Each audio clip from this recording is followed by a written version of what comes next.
These opening words come to us from the Reverend Katie Romano Griffin, minister of All Souls Unitarian Church in Indianapolis. Come, let us enter this space of hope and community. Come, let us enter this space with our sorrows, our joys, our passion and compassion. Come, let us enter this space with the stories of our ancestors, for their strength and wisdom beats in our hearts.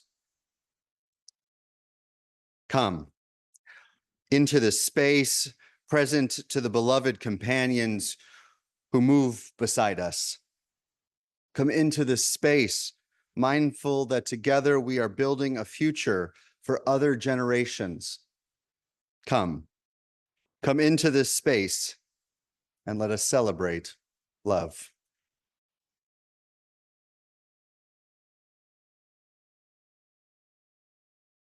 So this is one of the services I think we've been doing since I arrived. And there's been different kinds of services around this time of year in Unitarian congregations, including the UUCCI, these kinds of memorial services around Halloween or Samhain, All Souls, All Saints days, depending on the tradition of your upbringing or your familiarity. These kinds of fall harvest time of remembrance is really important to many people. Every year we set aside a service. The last service in October is what we've done. I think this is our 8th year together for October. And we remember those who have died in the past year, but also those who have died in the years and decades prior.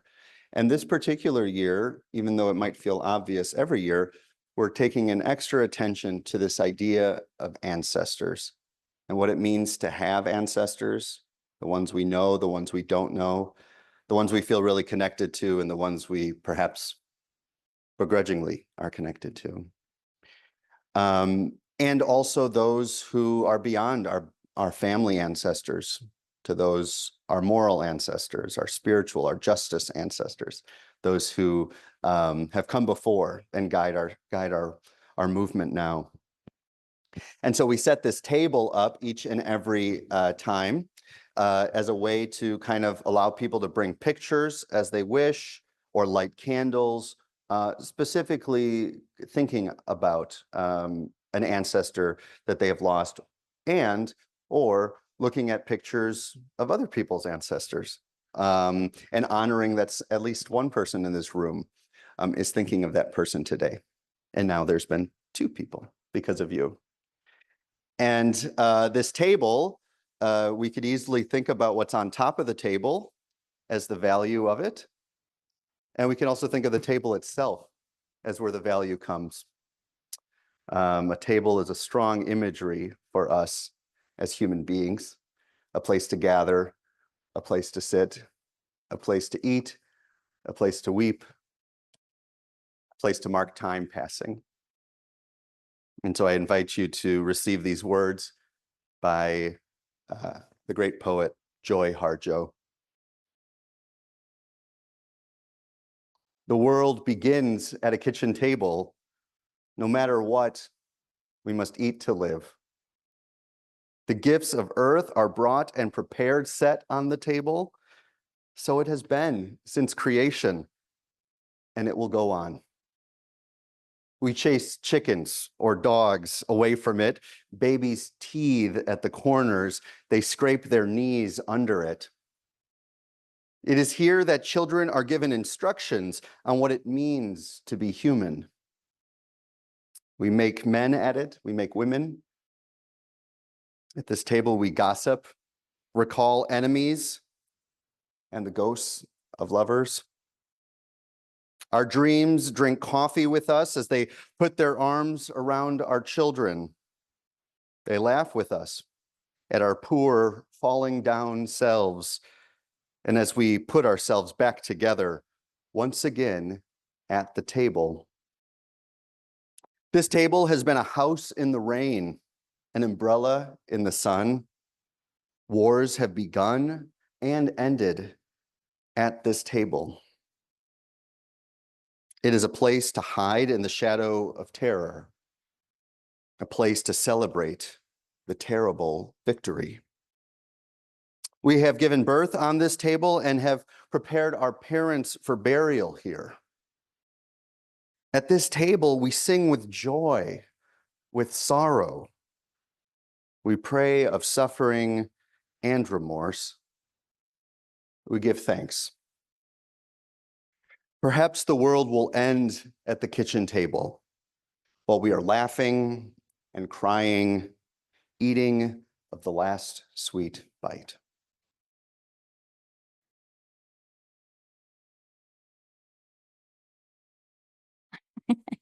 Anyway, my name is Lynn Montgomery, and I'm a member of the Sunday worship team.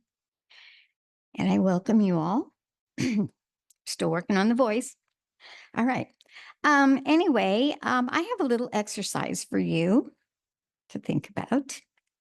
And it's regarding what we inherit from our ancestors. So be honest. Hold your hand up. How many of you checked the mirror when you came out the door, when you went out the door? The rest of you, shame on you. You've got broccoli in your teeth and you're whatever. But when you did check the mirror, what did you see?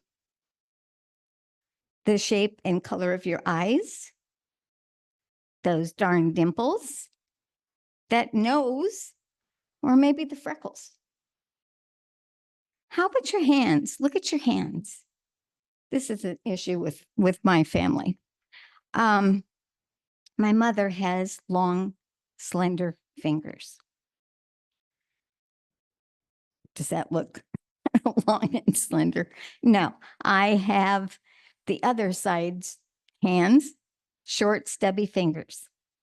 Right? How about your feet? Is that second toe really long, longer than the big toe? Are you taller or shorter than others in your family? My grandfather would often stare at me across the room and he said, you know, if you were 2 shades darker, you would be my mother. So, yeah. And I've looked at her pictures and yeah, we are built close to the ground and sturdy. But what about your likes and dislikes? Or maybe you have a natural talent.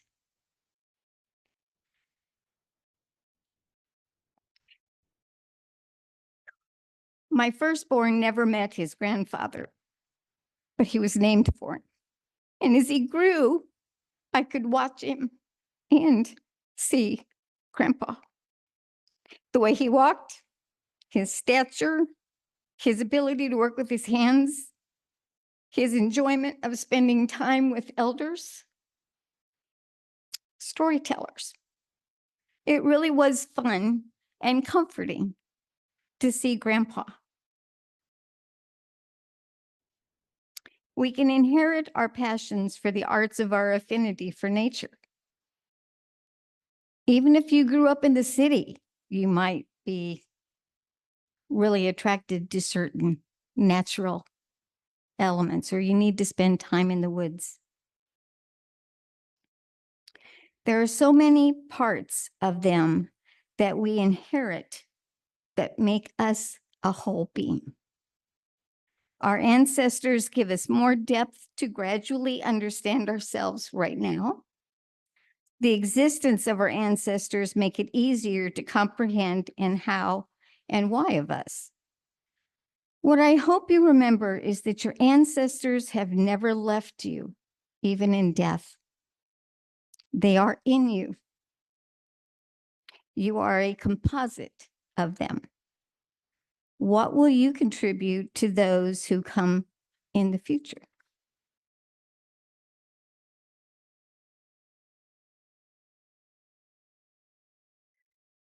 So we're doing eulogies, short eulogies we usually do about famous people. And because we're talking about ancestors, this time we're doing short eulogies about people, our ancestors.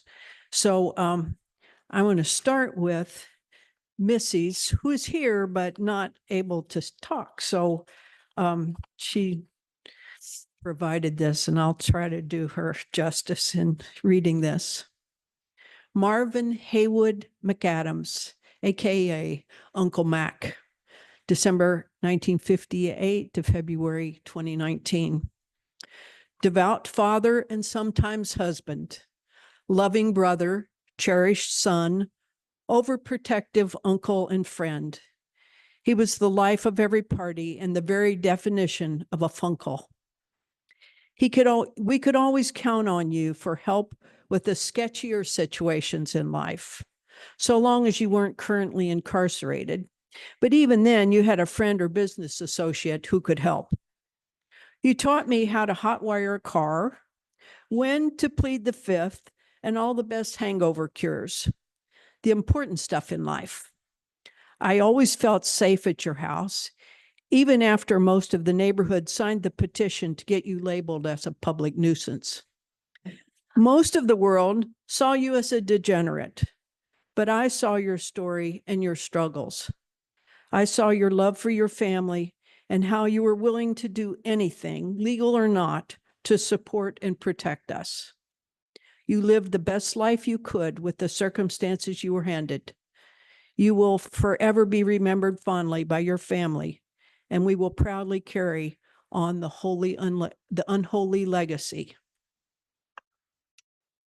The eulogy I would like to offer up is just a simple reminder that you don't have to be blood to be an ancestor.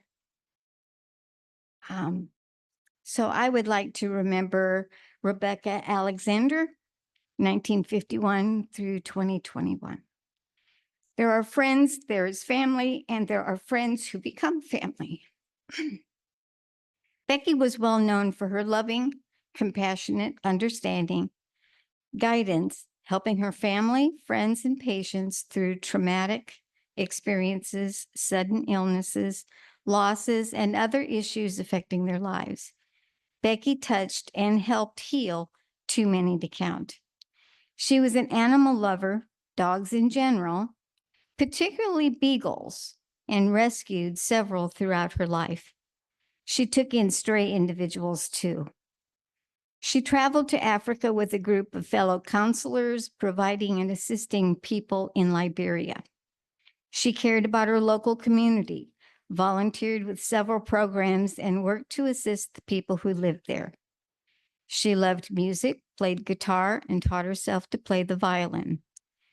She was a devoted member of the Joy of All Who Sorrow Orthodox Church in Indianapolis and Christ the Savior Orthodox Church in Nashville. Family isn't always blood, and blood relatives are not the only ones who contribute to our ancestry. It's the people in your life who want you in theirs, the ones who accept you for who you are. She will forever be remembered fondly by her family and her friends. Robert W. Schroeder, 1924 to 2012. My dad. He was a woodworker and a musician and many other things. But the thing that stands out most to me is how precise he was about most things. As a kid, that translated to very rigid. There was a right way to be in the world, handed down by generations of Germans.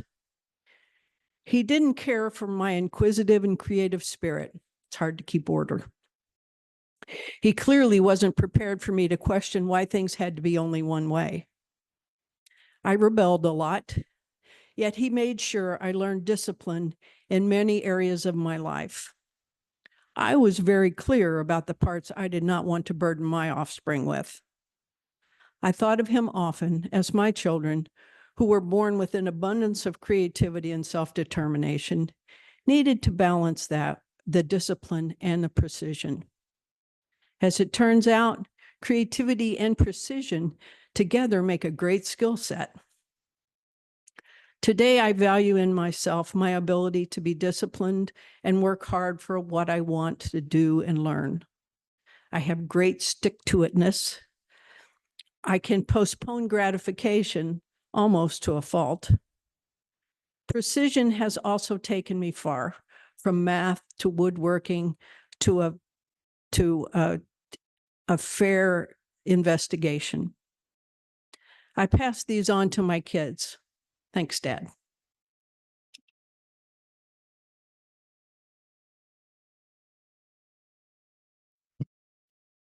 Can any of you see this picture from where you are? This is a recent one for me. I haven't had it in my possession for a long time, and I don't think I saw it when I was growing up.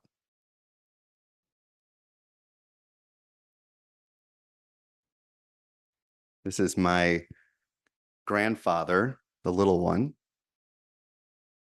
and his three big siblings. And I've come to really appreciate it for a lot of different reasons.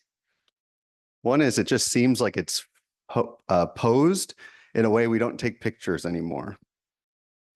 The lighting, obviously it's black and white, but just the way the shadows go. You might have been in a picture just like this. You might be in this picture. No, just kidding. Just really love this. And these four siblings, I've come to be thinking a lot about because I was tasked by the matriarch now in the family, the oldest sibling, her oldest daughter, and the second oldest, the oldest brother, his eldest.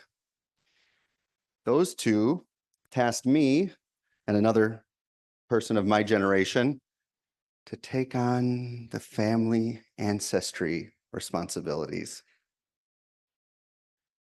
And so over the course of the last couple of years, you know, I did a sabbatical on family and ancestry and roots, but I've been thinking a lot about these four people, and not just the little baby with the inquisitive look, but all of them and their relationships and the stories we've told one another and the stories we don't tell each other and the stories I feel a lucky privilege to kind of get to know that maybe aren't what everybody knows. And it's a tremendous source of gratitude that I have when I hear the stories. And when I see pictures like this, when I see a baby like that, I don't immediately say ancestor, because that doesn't look like grandpa. Grandpa was this older guy, this business owner, this person who I saw at watching Packer games every Sunday for my entire childhood. So it takes me a moment to kind of figure out, how do I put that older gentleman, lived to 96, to this little baby? And then I realized, whoa, if grandpa is my ancestor, is this little baby my ancestor too? And so there's like this time-space continuum, mind confusion. But what I realized is he could not have known, none of those four could have known what their lives and their having children, marriages that maybe didn't work out, conflicts, reunions, reconciliations, what would have unfolded. They couldn't have seen it.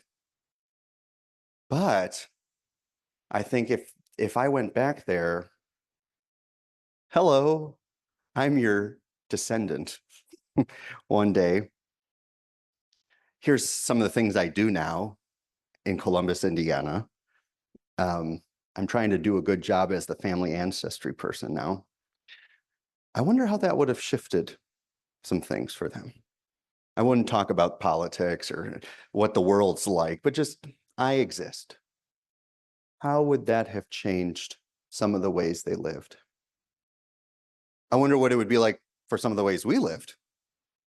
Some of you who might be a little older than me You might be experiencing those people now, whether you're biological children or grandchildren or nieces and nephews or people who are beyond blood in these other circles of relationship.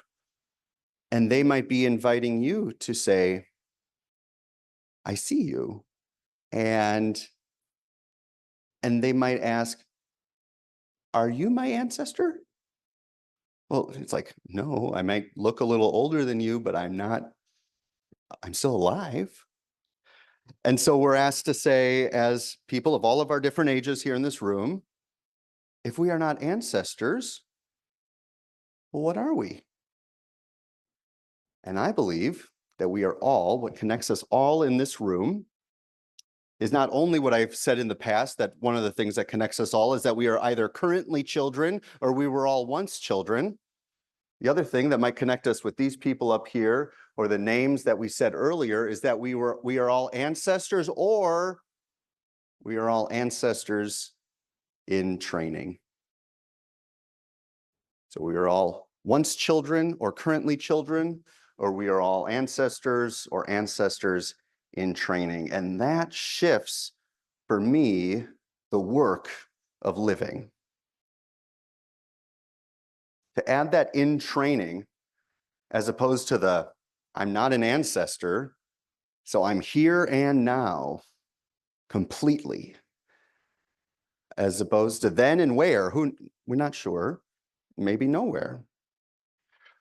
By saying I'm an ancestor in training, it invites a different level of living that focuses on my generation, and in many Native traditions, the 3 generations above me and the 3 generations below me. The 3 ancestors and the 3 descendants, biological, generational, or what have you. And that requires then a different abundance of care and concern in the world. This sermon series we're in over these 6 weeks has each of the 6, one of the 6 new UUA shared values. And the one I chose for this Sunday was not interdependence, that feels right, or transformation, that feels right. But instead I chose generosity. Because sometimes we just take generosity and we're just like, pledge drive. I'm going to put that next Sunday or 2 Sundays from now. And we miss so much both about ancestry, Memorial Sunday, and generosity as being so much more than just a financial bottom line. It invites us to see that we are resourcing descendants in these circles of handing down one generation to the next, the work of the world. And also we, as we hand up ourselves to the cloud of ancestors in metaphor or reality, that we all have work to do. And that is a beautiful act of generosity, of spirit, of community, of family, and of each of us choosing how we wish to live for the time we have on this earth. So, what I leave you with is an invitation to try on this notion of what it might mean to be an ancestor in training. And if that causes an emotion to rise up, to greet the emotion and be curious about the emotion and wonder what that reaction is inviting of you in your living and in how you treat one another, how you think about this place, how you think about all the circles of love and care and concern you have beyond these walls. I'm glad that I'm not the only one who's an ancestor in training, that we are all in this together. May it be so, and amen.